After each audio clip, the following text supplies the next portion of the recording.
What up? Yo, Dax, what's happening? How are you? Look at you and your damn shower curtain backdrop. I have no What is choice, dude. happening right now? I'm You're still you're. down in Florida, We send buddy. you to Florida and you just fall apart. I'm But you still look down tan as here. I'm hell, living the though. life. I'm tan as hell, man. I'm living the life down here, bud. It's I've had the craziest I've had the craziest time down here. So, here's what's going on. I go on social media and someone hits me up. He goes, "Hey, you still in Florida? Floyd Mayweather is down in Miami, and I'm in Miami." So I run over and I start looking for Floyd Mayweather on the beach, and I start looking for him. And this is so bizarre. All But of a does sudden, I Floyd? start Is he really going. going to hang out on the beach? I feel like he's almost too famous to be hanging out on the No, beach. he rides his bike. He always rides bikes around. Like he's around. So what happened was I'm going from hotel to hotel to hotel.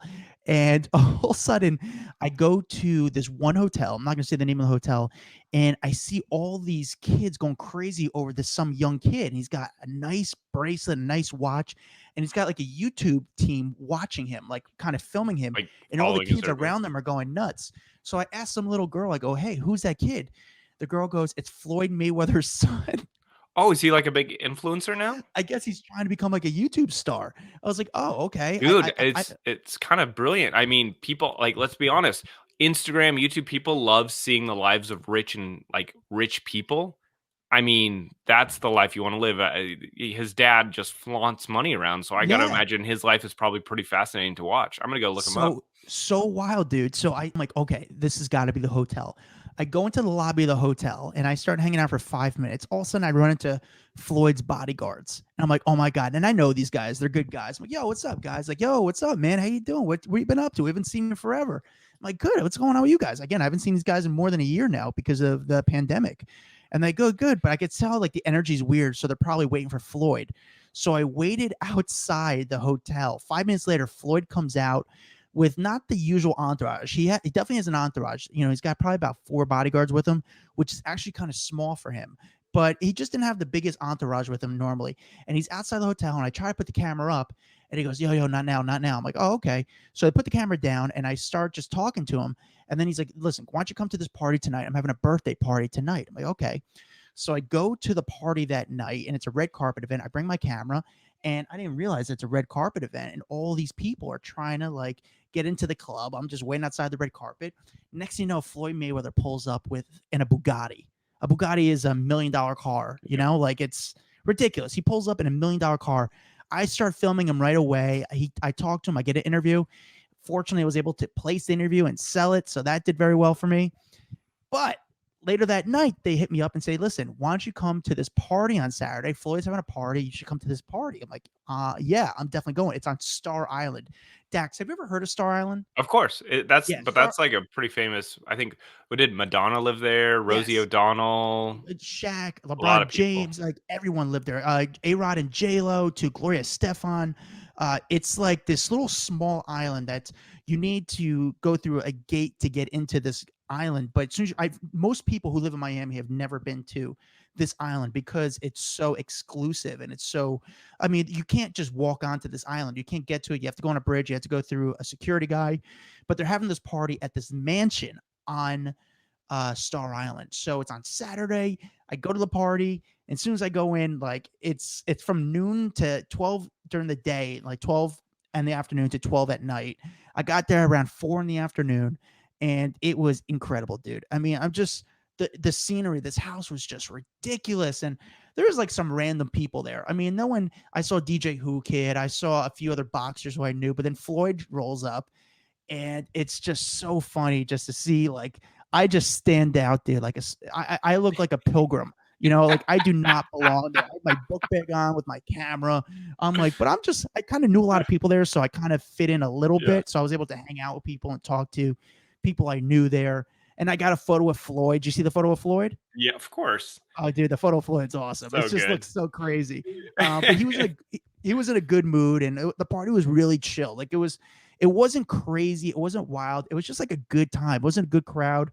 And again, to do it at Star Island is just This it's was, so cool. Like everything is Instagrammable there. And know what the you know, funniest part is, dude? what? So they only had you couldn't go into the house. You know, they only had like a guest house where they could use for a bathroom. But you know, there's so many people at this party. there's one bathroom. And there's every time I try to go take a piss, there's always a line with all these girls trying to go pee. I'm like, man, like I'm never gonna be able to pee. What am I gonna do? Next thing you know, like the final time I give it one last try, I go to the bathroom, there's still a line. Another one of Floyd Mayweather's sons comes by. He's like, oh man, a line. And he's like, I'm gonna go pee on the side of the house. And I was like, listen, if you do it, I'm doing it because we both can't get thrown out, right? So he's like, all right, let's go. So me and Floyd Mayweather's son, I don't even know who he is, which one, but we just peed on the side of this multi-million-dollar mansion because we didn't feel like waiting in line. I was like, okay, this is. I wouldn't want to pee with any. There's nobody else who I'd want to pee with on the side of this house besides Floyd. So that was really funny. wild.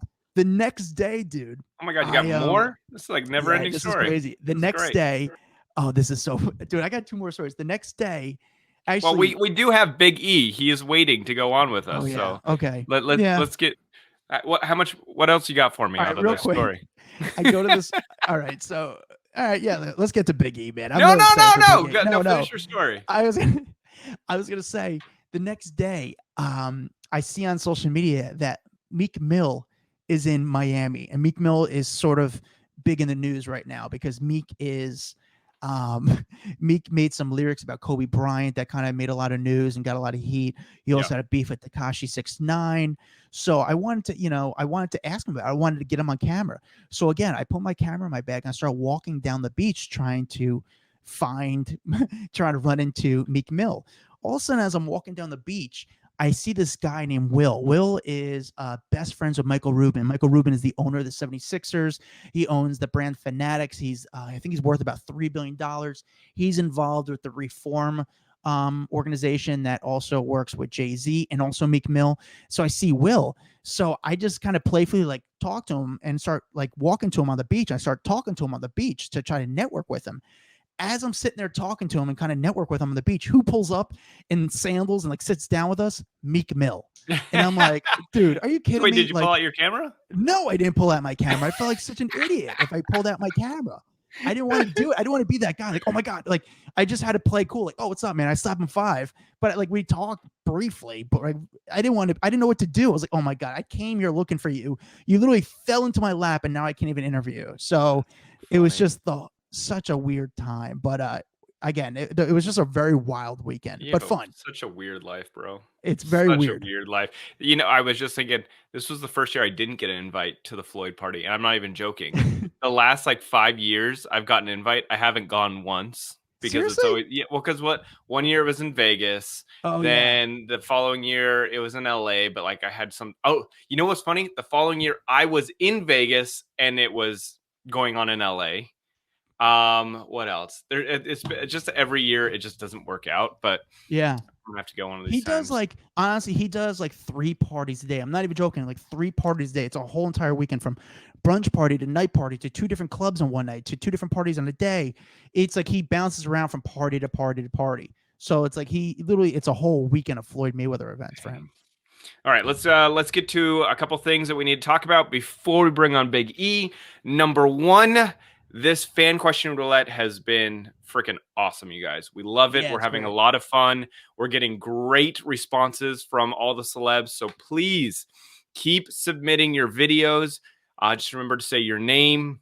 If you like a selfie video, say your name, and then just launch into the question because these celebs are loving it. They're having so much fun answering the questions. So go ahead, DM us the video on IG. I mean, you can send it to Hollywood Raw Pod on IG. You could technically send it to us. We just don't want to actually see the video. That's why we have you send it to our IG account so that the producers see it and not us. And then let's get to a comment real fast, yeah? Yes, let's do it. All right. Let's see. We got this one from Stingray02. It says, thanks for Jodie Sweetin. Thanks for the Jodie Sweetin interview. It was awesome. Loving this podcast and the fun perspective it offers each week. Sending love to you guys from Colorado and enjoy seeing where Dax has made it. Remembering him from way back when I was just an awkward younger sister of his best friend and his dreams were becoming of an Olympic gymnast. All right. I'm trying to think, who is this? Dax, were you trying to be an Olympic gymnast? Dude, I trained at the Olympic Training Center for like years and years and years. Really? I was a gymnast for like literally 16 years of my life. Wow. Can you still do a backflip or back handspring?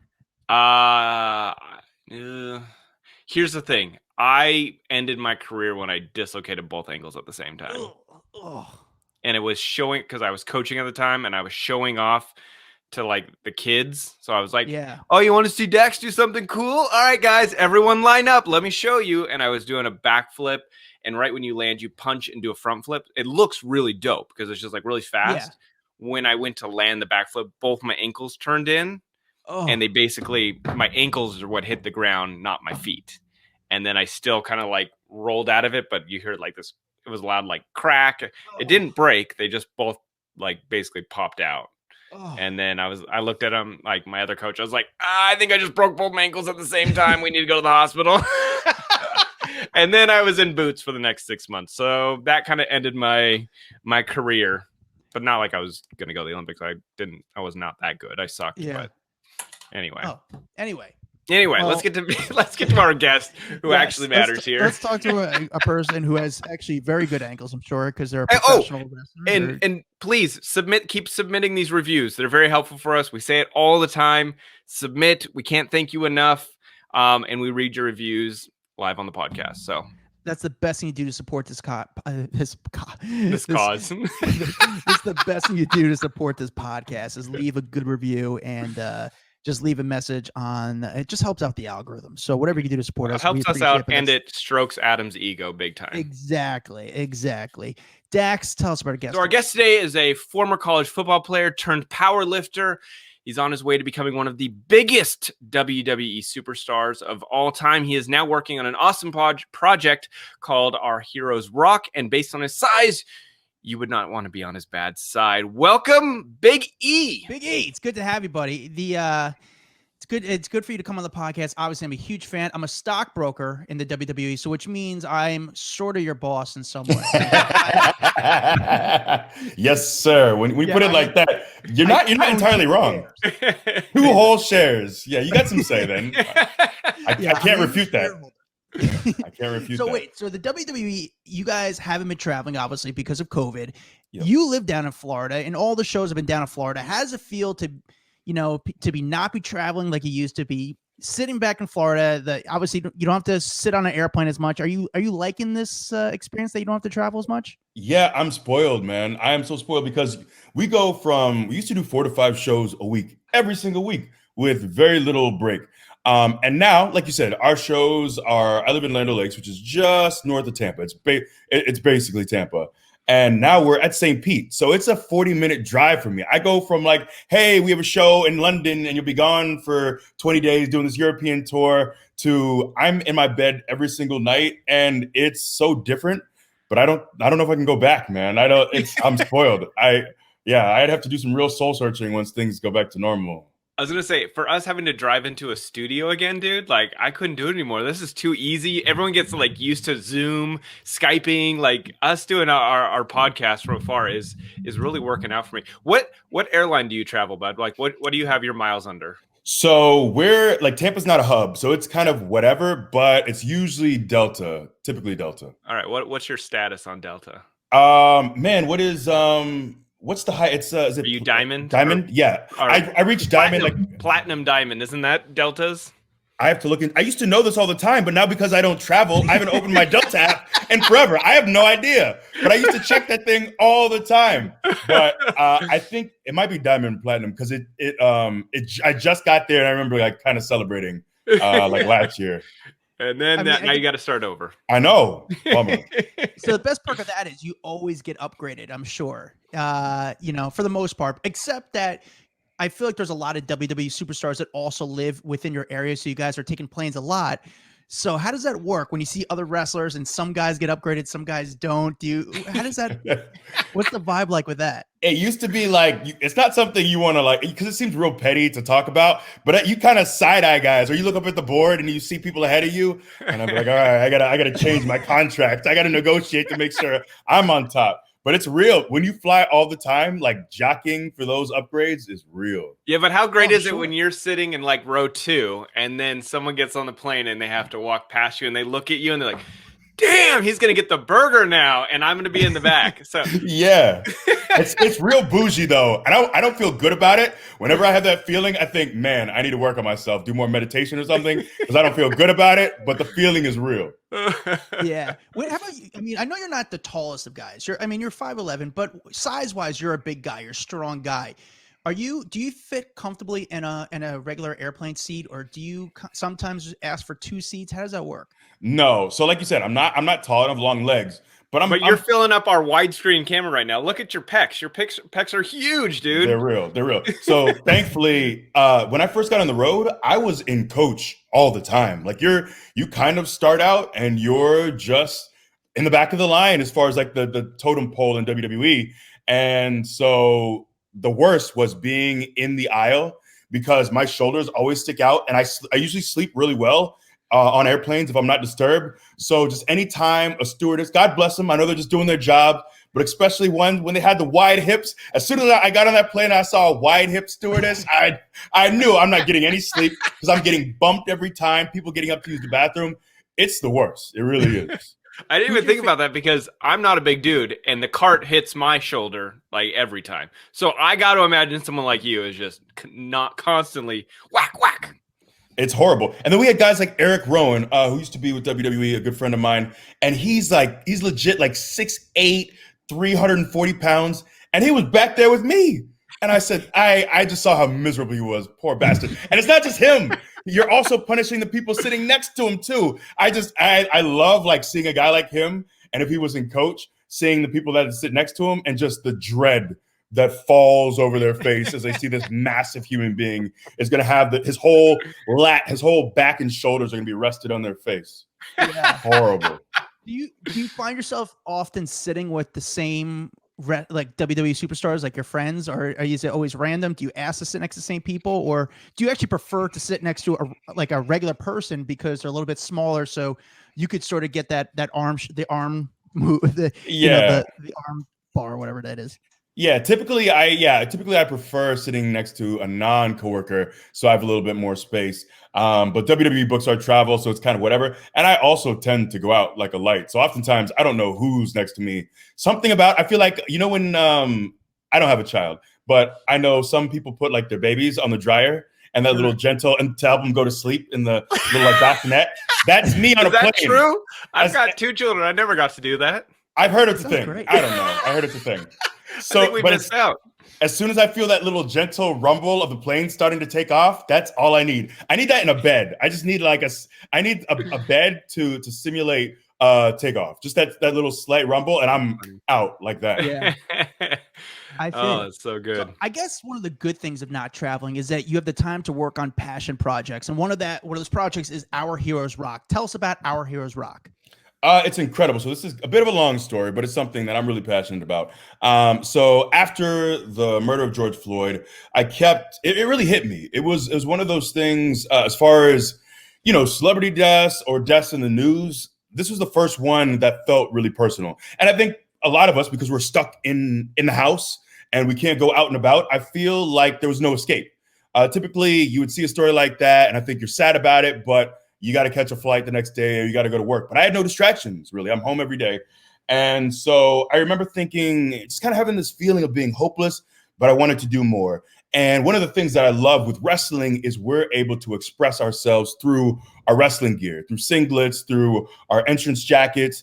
And we've been, usually for us with the New Day, it's a lot of silliness, it's a lot of nonsense. But at this time I thought, man, let's do something to express that, we're invested in this and wanting to see a better world for all of us.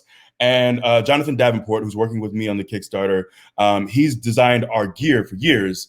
And so I said, I went for a walk once and I thought, oh, what if we did Schoolhouse Rock for important Black figures? And I thought, it's not everyone's going to see it or get it or be invested in it, but there are people who might see me on screen or see Kofi and Woods, my partners, and they see something on our gear and they pause or they zoom in and they see Nina Simone or Ida B. Wells, or they see these figures that they may have never heard of before, or Ruby Bridges, who we're doing this Kickstarter on, and they Google or they want to read a book. Because I had so many people reach out to me after George Floyd and ask to learn more. A lot of non-Black people wanted reading material or podcasts or documentaries to learn more. in such a horrible time, so many people were being empathetic and they were trying to learn, which I appreciated. So my other buddy, Andreas Hale, who is a writer, he writes for The Zone. He's worked in music. He reached out and said, hey, this should be much more than just wrestling gear. This can be a series, a short film. And the three of us just kind of put our heads together and we came up with this idea. And as soon as we solidified it, I thought it was a can't miss. So essentially what we want to do is we're establishing a short film. We're making a short film on the life of Ruby Bridges. But just like Schoolhouse Rock, we want to use music, in this case, hip hop, to tell a story. And I feel like hip hop is such a massive part of our cultural language, of the way we like communicate with each other. There are rhymes and bars and things that I remember from 20 years ago because it was in a song. And that's my hope too. And we're incredibly fortunate to have Rhapsody, who is a 2-time Grammy nominee. She's on board. She's going to tell the story of Ruby Bridges, but we're using science fiction. So you have this enormous robot who's fun and kind of like the genie from Aladdin, voiced by me, who has a big personality. And we have this hall of heroes, and it's like this futuristic museum.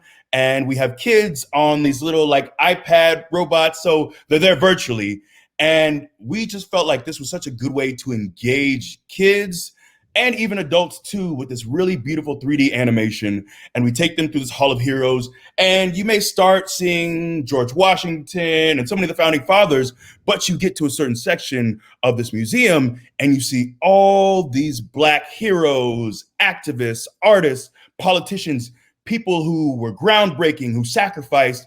And you learn something that you didn't know before, because the three of us, we're all Black, Johnny, Andreas, and myself, but so many of us didn't really get immersed into some of these stories until college or until later in life. And our hope is that we can use hip hop, we can use animation, and we can teach kids at a young age about these really influential figures, but do it in a fun way. And the metaphor that I use is, I think of like a parent with applesauce. And they have medicine or they have vitamins, and they crush up the medicine or vitamins and they put it in the applesauce and they mix it around and they give it to the kid, and the kid has no idea there's the vitamins or the medicine in it. They're just having this delicious applesauce. And that's what we want this project to be. You show up and you're there to be entertained. It's not a heavy lesson where it feels pedantic or that, because a lot of times kids and us as adults, when it's like, here's this educational piece, oftentimes you bristle at that. You don't want to sit down for that.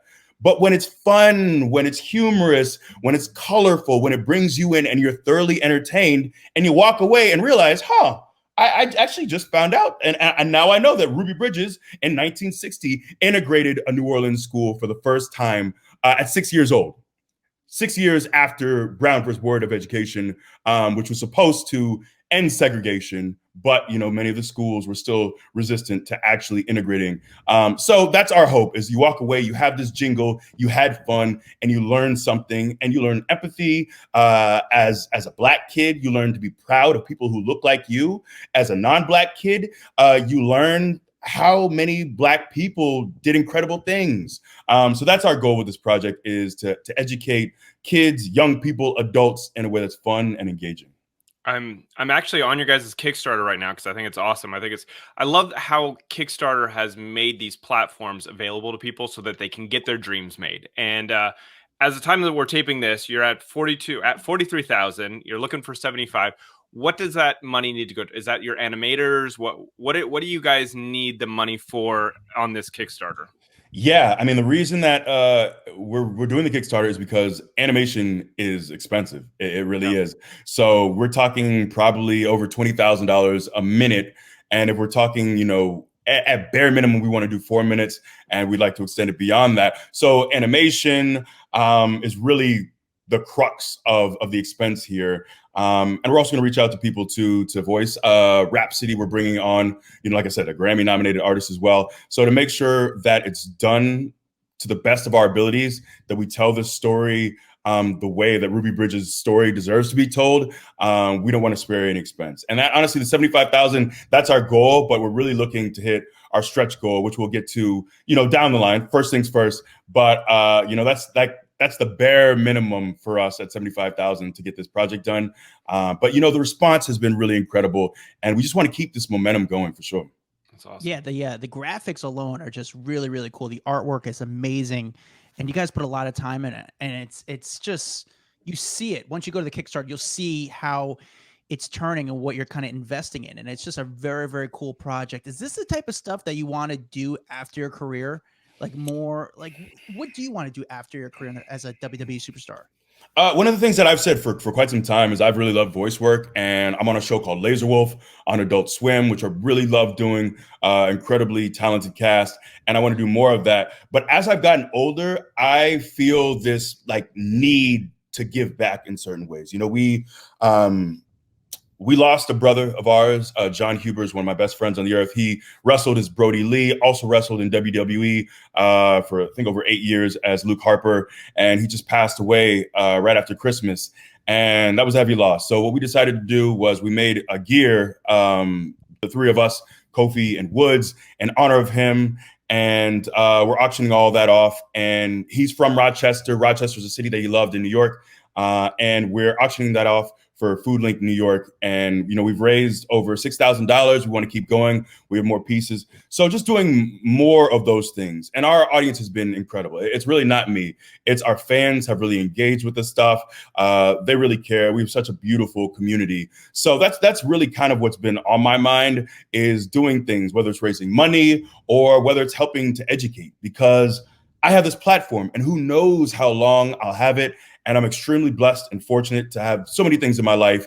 And I just want to do more to educate people, more to show that, wrestlers, you often have this stigma of a wrestler being tough and gritty, and we are that, but also to show people that you can be muscular and athletic and you can be on TV, but you can also be empathetic. You can strive to be a good human. You can give back to others. So many people have blessed me in my life, and I'd like to do the same for others as well. Now, you briefly mentioned the voiceover work, but what about acting? Are you getting a lot of like acting roles thrown at you? People interested? Is that something you want to explore more on? It's definitely something I'm open to, but oftentimes people are like, "Hey, you want to go to Hollywood like The Rock or John Cena?" Yeah, I'll just be the next Rock. Yeah, no problem. I mean, it's easier said than done. But I do, I started wrestling because I love the athletic side of it. But lately, the last several years, I really love entertaining people. And if I can continue to find ways to do that and it feels right, I'd love to, So we'll see. My whole thing is just kind of being open to whatever life brings. So I'm trying to be open to whatever comes. Yeah, you're a great actor. I mean, it's crazy because when you started, at least in the WWE, not NXT, but you were sort of this heel, but then all of a sudden people just got to enjoy you and you got to see your personality come out more and more. How much acting training do you get from the WWE? And are they still actively working with you as becoming a better actor? Well, actually, they did hire an acting coach, and they got us all. I actually just finished. Howard Fine has a book on acting, and so there is an element of that for sure. I think for me, what really helped is just loosening up. I just had this notion of being big and tough for so long, and I didn't let go. I was still inhibited. But with the New Day, because we ended up being so goofy and colorful, it really allowed me to open up. And oftentimes I often think I'm my most comfortable when I'm in the ring. Like, I feel like I can do anything. And I think oftentimes when you can hide behind a character, if a Tor Ewan is obnoxious, then it feels personal and people don't like me. But when you're this character and I'm Big E and he's obnoxious, it's just a character. No problem. So I love being able to hide behind this character that can essentially do no wrong. And I really enjoyed that. But it's different with you, because sometimes when a guy goes too goofy in wrestling and as in a WWE, sometimes their longevity is not as long. Whereas you've been, you guys in the New Day have been on top for so long. And it's wild because here you are, guys, being goofy and fun and animated, but I just don't see it going anywhere. The fans love it. And it's crazy to see how people react to it. And it just, the way you guys keep adapting to it and changing with it, and not just changing with it, but like adding new stuff to it. Is it more you guys, like, how much say do you have within the characters in the New Day, or is it the writers, or can you add yourself to it and put yourself out there? Well, we're fortunate. We have a pretty long leash, so we're often allowed to kind of play with it. We know, it's TV, so you can't just do whatever you want. But as far as our promos are concerned, oftentimes we know the content that we have to deliver, but we're allowed to deliver it in a way that feels authentic to us, and that's been really helpful. And we have to change it up because if you don't, you kind of perish. It's adapt or die in WWE. And if you don't adapt, typically, you just kind of end up regressing to the back of the line until you're either off TV or you're barely used. But we've been fortunate just to have these different incarnations and have people reach out and influence us. And, we stole like so much of our gimmick originally too. It's just stolen from Twitter. It's just kind of sifting through whatever is popping on Twitter, and we find ways to implement that stuff. So that's kind of been our key to trying to stay fresh and keep going. How good are you at memorizing lines? Like that to me, that is my biggest fear, is like not remembering my line, especially in front of gazillions of people. So Yeah. how do you do it? I'm not very good. My memory is not great. It really isn't. But I guess it's I'm trying to think of the best way. So I used to always, with wrestling too, it's entertainment. So I would struggle to kind of remember what I was supposed to be doing in there too. But I just got better at visualizing essentially. So I would visualize in my head with the match, I'd visualize like the actual movement and see it in my head. And kind of the same thing with promos is just having these associations in my head with where each sentence or each block of that promo was supposed to go. And you don't have to nail it word for word, but as long as you understand the sentiment and where you're going, and also kind of being invested in your character and in your story, then you have a better understanding of the arc. So that's kind of my only way, because my memory, as far as like just straight memorizing, Sure. not great. Do you still get nervous? No. I wish because I feel like so many people tell you, like, if you're not nervous, then you need to get out. And I feel bad sometimes for not being nervous. It's also very different though without a crowd. So it's this weird era of us doing something, because in wrestling you're taught pretty much from day one is that the whole point is to move the crowd, to make people boo or cheer. That's the whole point, because if you do all the moves in the world and you're an incredible wrestler, but people just sit on their hands and it's crickets, like you're not that good really, because that's the whole point. So now we're in this era of doing our best with what we call the Thunderdome and having the virtual fans, but you don't have that instant barometer. And that's what I love with wrestling, is that a crowd tells you immediately whether it's good or whether it's bad, whether they love you or they hate you. And the beauty too is you can have that same match in Jackson, Mississippi, and you can have it in LA, and the reactions can be completely different. Same thing with going to the UK, or we have shows in South Africa or Japan. And I love that you have to work for that crowd. You have to get a sense of how that crowd is responding to you and trying your best to manipulate them. But now we're in this world where, hopefully it doesn't last too long, but now we're in this world where that's kind of out of the window. So there will definitely be an adjustment once we get crowds back, for sure.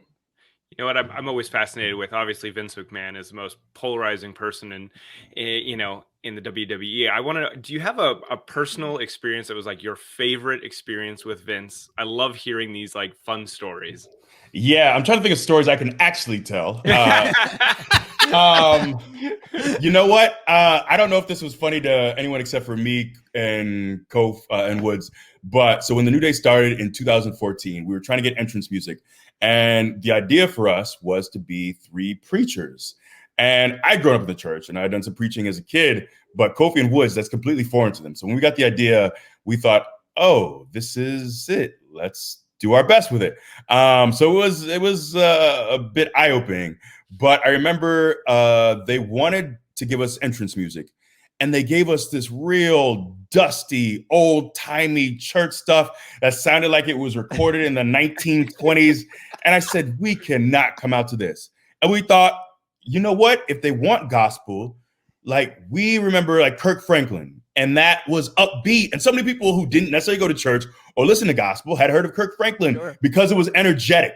And that's kind of what we thought too. So that was our example. And we gave them the example. And I remember once we had to go to Vince's office after a show and have him listen to the music, and we listened to the music, and he had these big speakers, just big speakers in his office for some reason. And it's a bunch of the writers and us, and we're all in a circle just sitting there. And we kind of, we get there, and then they put the music on, And it's, this is a big point where I'm kind of, I've been in the company for a few years, but I'm not really invested here where it's like, I've made it. So this is important for me and Woods for sure. Kofi's more established, but this is an important moment. So we're all kind of pretty seriously hoping he likes the music because we think this is it. And he plays the music and it's just way too loud. But he's playing it and we're all just pretty serious, just trying to like vibe along. But we're looking at him just to see how he's responding. And I remember him just tapping his foot, just this like almost a grimace of pleasure, and almost a cartoonish way. And I thought this was a joke. I thought he was being funny, and I thought we were all laughing. But I look over and I realize everyone is deadly serious, and he's still just kind of dancing in himself and tapping his foot, and I'm biting my lower lip because this is hilarious to me. This is the funniest thing. And I'm looking around and no one else is laughing. And I can tell this is a serious moment. So I'm almost to the point of biting my lip and bleeding. That's how hard I had to bite my lip because you had to be there. I don't know if I explained it well, but his love for like the Southern gospel tradition and like the Black church is something you wouldn't expect, but he really does. So seeing him just go to town, tapping his foot and shrugging his shoulder while listening to our So he gave you the blessing on that one, though. Yes. All right. So you won. I like it. Yes. But so that's awesome. So they're doing a WWE 24 on you, which is essentially it's a documentary on you, on your career leading to the WWE and your current career in the WWE. What do you want people to take away from it? You know what? I will not be watching, but I cannot watch people. I cannot really watch. I don't watch myself. I don't watch my matches. I can watch maybe if you show me like a 30-second clip, I can get through it. But I think this documentary is supposed to be about an hour, and people saying nice things about me, I really hope to have a positive impact on this world, but I do not want to hear people sit around and bloviate and say nice things. So I'm just hoping I'm gonna have my phone off while it's playing. It makes me, I'm weird about it. I get it. But my hope is that people just understand where I'm coming from, that they have a better understanding of, I think the cool thing with those documentaries is it's an opportunity to look behind the character. I've been this goofball for so long, and now things are a little bit more serious with my Intercontinental title run. But I think it's a cool way to look at me as a tour, as the human being, and on my rise to getting to wrestling. I came into wrestling on a whim. I was a football player at Iowa. That was my dream. I wanted to play football. That was my dream since I was a kid, but I had a ton of injuries. In 2.5 years, I tore both my ACLs. I broke my right patella. I tore my left pec, and that was it for me. And, I was pretty much at a point of being depressed and trying to figure out life and just at this crossroads of like, what do I do next? And then at the age of 23, just this opportunity pretty much falls out of the sky and someone says, hey, do you want to give this a shot? So, they sent me a cut of the doc of the 24. I obviously have not watched it yet, but they do a killer job with the docs. And I know this will be incredible. So it's just really a look at me as I am and kind of my journey through WWE and also pre-WWE through my life. You got to watch it. It's going to be really cool. You're going to have to watch it. All those people that are saying the nice things about you are saying them because they want you to hear them. So I know, but I don't want to hear them. Like, buddy, did you hear what I said about you? You're going to be like, nope. You got to listen. I'm going to smile and nod and say, yeah, that was nice. Thank you. Oh, you got to watch that. I guess. What about the Vince McMahon one? They're doing a whole documentary on him. That's right. Is there anything you want to see that like actually make it into that documentary? Is that? I think that's like an A&E thing. It's like Bill Simmons is doing it. It might be HBO. Or you're right. Netflix. It could be Netflix. That's doing it. It's very intriguing. He's a very interesting man, especially. Oh, interesting. It's gonna be. It's gonna be amazing. It really is. I think. Even just watching the XFL doc, I thought was really cool, and his relationship with Dick Ebersol, and like wrestling is his. That's what he comes from. That's what his dad did. He was a promoter, but then just getting into this venture of the XFL, just the mindset of someone like Vince and billionaires, I think is really interesting. Where they just, this belief in self, I think is very interesting. So he's as much a character as people would imagine. So I'm sure it's going to be incredible. Have you ever went to the gym with him? No. So he has his personal trainer, and I'll see this poor guy. Sometimes we'll drive, so we'll have these long drives pre-pandemic, and we'll get in at like we get to TV hotel maybe like 2, sometimes 3 in the morning, and his personal trainer has been standing outside the whole time waiting for him because he'll come in and he'll work out after shows, after these long drives at like 3 a.m. This man is not in his 20s; he's in his 70s, and he is working out hard. He is legit, like he's a meathead in a way. That's how, like, lifting heavy. It's crazy to me. That's insane. You know, I want to know. We had totally forgot. Who Chris do we have? Jericho. Chris Jericho. God, I totally slipped my brain. We had Chris Jericho on the other day. We were talking about, he had that infamous, his belt went missing. Do you feel that when someone wins a belt, they're responsible for it? Like they need to, like if it gets stolen, if it gets lost, that is on them.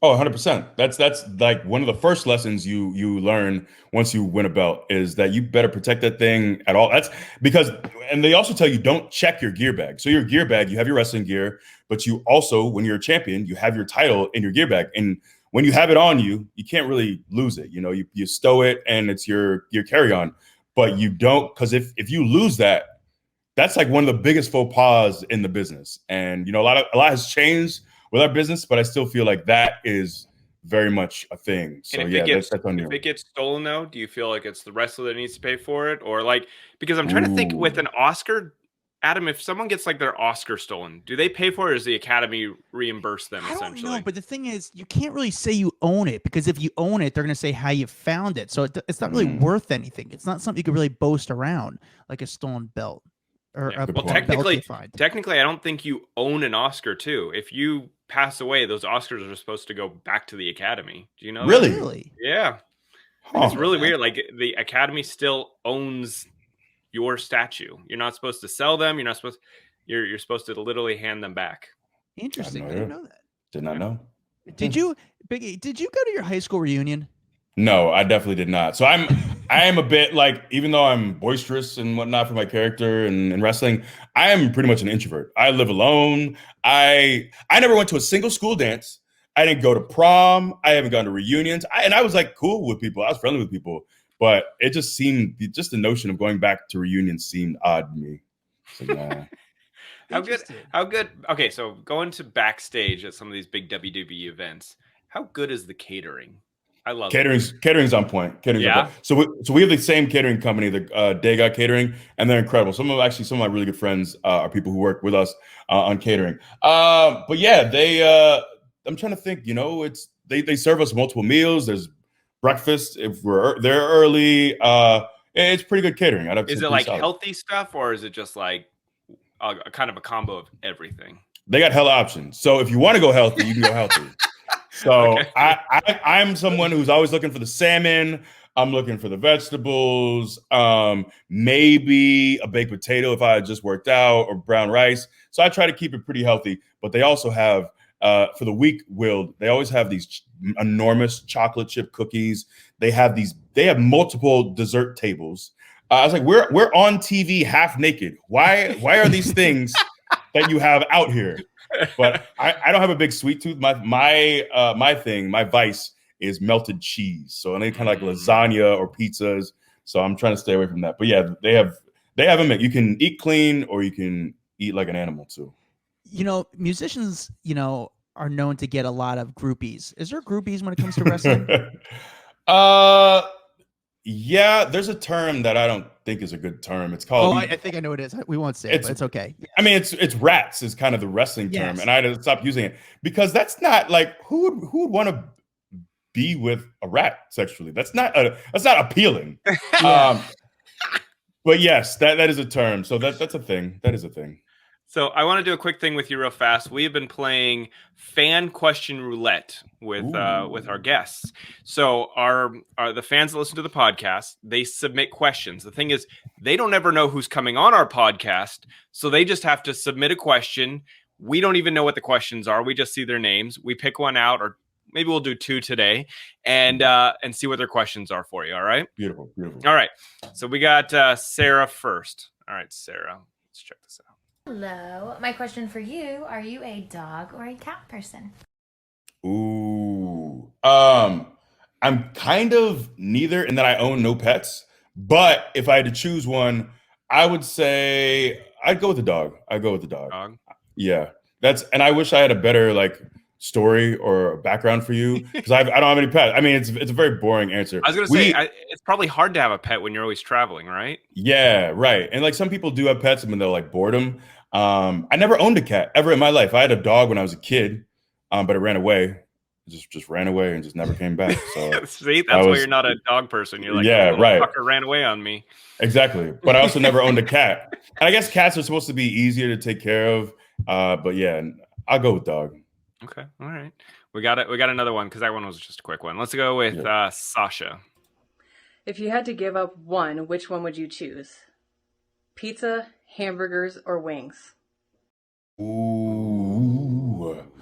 I would give up. I think I'm going hamburgers. Really? I think I'm going hamburgers. First of all, I can understand that. I explained pizzas. Pizza ain't going anywhere. Pizza's here to stay. And if you get a big, thick drumstick, with wings, and there's so much you can do with wings. So many different flavors, so many different sauces, dipping sauces. Hamburger. Maybe I got my fill of hamburgers. I ate a lot. I used to work at Wendy's. I worked at Wendy's when I was like 16 or 17, and I didn't make much money at the time. I was working for like $5.75 an hour, and it was just like to make some side money at the time. But our managers did not care. They were either like everyone that worked there was a high school kid or they were a felon. And we all got along though. Everyone was good. Everyone was good. Yeah. And they let us like kind of do whatever on Sundays. I would just eat. It was pretty slow, but I would make at one point I took, the singles, they have those thick singles patties. And I was trying to gain weight for football. So I made a massive sandwich where I had 7 singles stacked on top of each other with cheese in between each one. And those like sesame seed buns. And like to get in my mouth, I had to crush it down. So it was a lot of work there. But I crushed it down. And so I would eat these burgers all the time. And then also like being, I wasn't making much money. So I would also make my meals for the week. So I would like drop these, we had chicken nuggets. I'd be dropping chicken nuggets and I'd look around to make, no one cared. And I would just bag up some chicken nuggets, the chicken strips. I would take a lot of burgers too. So I think I just ate so much Wendy's when I was a senior in high school that I'm good with burgers. Yeah. I'm good. Did it ever creep you out, the square burger? I love the square burger. So don't get me started on the square burger because I will pound the pavement for Wendy's. Wendy's is the spot. And even like when I was on the road, like I stopped eating fast food years ago, but we used to be on the road. That would be we would stop at Wendy's because you can get a chili, you can get baked potato with chives and sour cream. Wendy's got some great options. Don't get me started on Wendy's. No, you know what it is? My spot. It's the fries with the Frosty. Ooh. Oh my! Have you ever dipped the fries in the Frosty? Yeah, that's a staple. But you know what I used to do too is they'd have these almonds. So they had the little packs of almonds that would go with the little salads they had. So I used to, again, I like my layers. That's the theme with my Wendy's eating choices. So I would take the biggest cut they had. I would put a little bit of Frosty in, dump a pack of almonds. A little bit more Frosty, another pack of almonds. So I would have this like 5 layers of Frosty and almonds, and that's the way to eat a Frosty. If you ever go back, I had plenty of time on my hands. Plenty of time. We need to call Wendy's and be like, hey, do you guys mind sponsoring this podcast? Because you just got a hell of endorsement right here. Look, I'll do it for free. I ain't got no problem with it. You should design the menu. Dax, do you have that other video lined up? Yes. Do you want to do rapid fire questions? Yeah, do you want to do this video? No, I video? want to ask him about this video. So one of our friends of the podcast, my buddy Ryan, who runs WrestleBotch, he wanted to ask you a question about a famous video of you. Dax, show the video. I can guess what.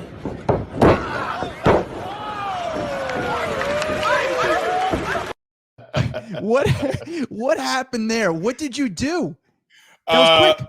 It was the power of my hips. Oh, this got some power, bro. you didn't see the energy, that rose from my groin area, and hit Dolph. So that's it's a live event, and what we do on live events, and that's why I miss live events. Live events are like the point is to entertain people, so it's a little bit more loose than TV is, which is a little bit more hard hitting.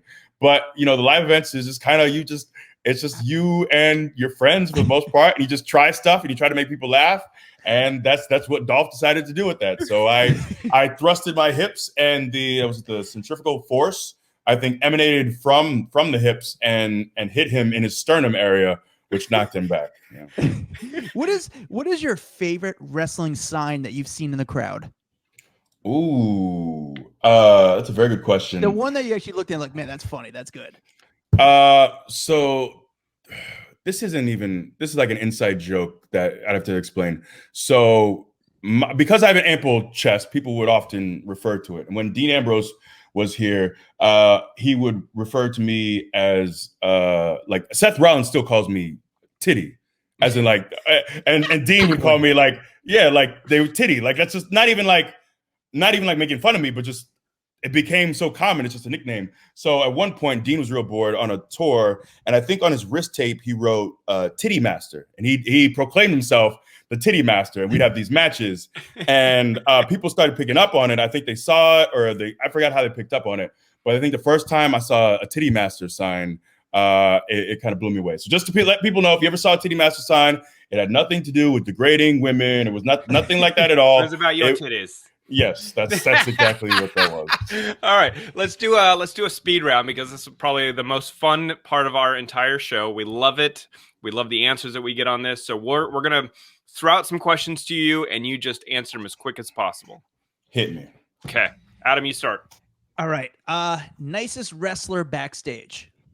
Ooh, Rey Mysterio. Sweatiest wrestler. Samoa Joe. Biggest bully. Sin Cara. About you'd be the most jealous or envious of. Envious is a better word than jealous. I don't really have much envy in my life, but if forced to pick one, let's go John Cena. Okay. Most underrated. Most underrated. I'm gonna go with my man Xavier Woods. All right. Who's the hardest worker? Hardest worker. Ooh, I'm gonna mess this up, but let's go with. Oh man, I'll go Kofi Kingston. Okay. Most embarrassing moment in the ring. My most embarrassing moment was this is actually in a practice match. So this is an FCW, but this was not in front of people. But essentially, so we'd have these practice matches, and we did one where Bobby Dutch would pants me. So we were just in our training attire. So just wearing shorts and a t-shirt. And this wrestler named Bobby Dutch, real name is Bill Carr. He would take down my pants, and then he would beat me up a little bit. At one point, everyone decided to gang up on me. So we did this for a few weeks in a row. Everyone storms the ring and kind of like gets on top of me. And at the time, I was very cheap. I had some, us men, sometimes we hold on to underwear too long. This underwear was on its last leg. This man, so I also, for some reason, was shirtless. I don't know. Usually we would wear a shirt, but for some reason I was shirtless. As everyone like kind of dog piles on me, Sin Cara rips my underwear off me, and I'm enraged. So I'm chasing him, holding my deal, which would be flopping in the breeze, chasing him as fast as I can. All I have is I'm wearing my sister's old middle school volleyball knee pads, my boots, and I'm butt naked otherwise. So that was probably the most embarrassing moment. That's pretty funny. Who's the strongest in the WWE? Ooh, I would say he's retired now, but Mark Henry is legitimately one of the strongest men to ever walk the earth.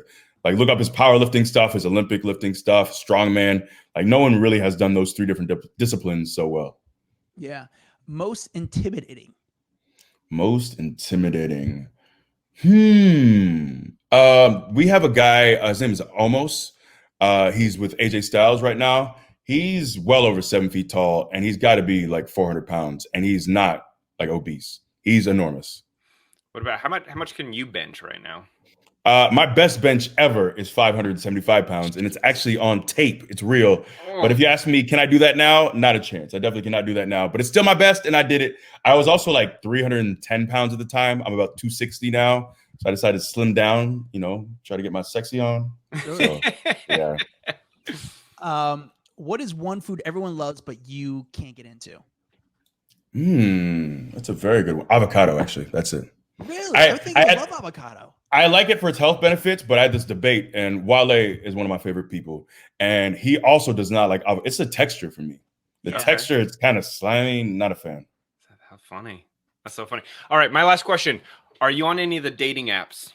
I am not. I just always thought it would be weird as a public figure, and I know there's like Raya and these, but it also seems pretentious to me to like, hey, I want to date someone else who's also famous. Yeah, not for me. Okay, okay, go ahead, Adam. My last one. What is the biggest celebrity in your phone? Who is the biggest celebrity in your phone? My first thought is Wale. Probably Wale. Okay, going back to the dating thing, I want to know what your opening line would be for someone. Oh, I'm not like, I don't do the pickup artist stuff. I don't. Or do you just flex and they're like, gotcha? No, because I feel like people look at me and they assume I'm a meathead, so I like to disarm people with humor. So just something, I don't know, just I just wing it. Something funny. That's what I try to be funny. Yeah. Awesome. Well, listen, you're an awesome guy, man. I really appreciate taking time. You can follow Big E at WWE Big E to keep up to date with him, and make sure you check out his Kickstarter, Our Heroes Rock. It's really awesome. It's got a great message behind it. They're really passionate, and honestly, you're more than halfway towards the goal right now. And you guys could get an early start on it and have the first goal. There's bigger goals, but we want to get them to the first goal so that they can then just rocket launch from there. Exactly. It's an amazing project. And tune into his WWE 24 documentary. He won't be watching it, but you can. Exactly. And watch out for his hips of power.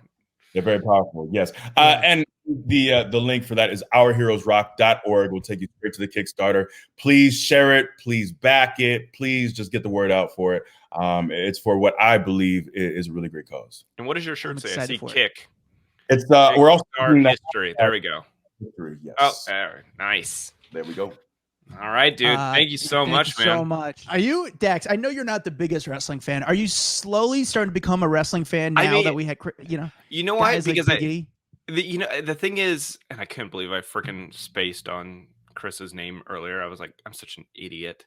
But no, I think what I really like about these guys is they have so much personality, and they're like legit fun to talk to, and so I can understand why they're such big entertainers. You know what I'm saying? Like you said, I'm not a huge wrestling fan by any means, but I can understand the allure that people have to these people because of their personalities. Sure. Yeah. It's listen, I'm a huge wrestling fan, and just talk to Big E. It's like, whoa, this is crazy. I'm glad he came on the podcast. Does my chest look that big when I like that? At all? It's almost like he has a pillow in his skin. That's how big his chest is. It's like he has a pillow. He has two pillows. It's like literally when I look at my bed that's made and has the two pillows, that's his chest right there. He's insanely huge, man. But yeah, he's just really cool, and I just love hearing Vince McMahon stories. I think he's just one of those guys that's so interesting, and you don't really hear a lot about him, but everyone has a good Vince McMahon story. And I'm excited for this documentary that's coming out. I'm excited to see Big E's documentary on WWE 24. He's had an interesting career, from being a power lifter to being a college football player to literally falling into the WWE. The way he got in is really, really interesting. So I'm excited for that. So make sure you follow him at WWE Big E. Make sure you check out his Kickstarter, Our Heroes Rock. And check out the Hollywood Raw podcast. We're on YouTube, we're on Instagram, TikTok, Triller. We're on it all.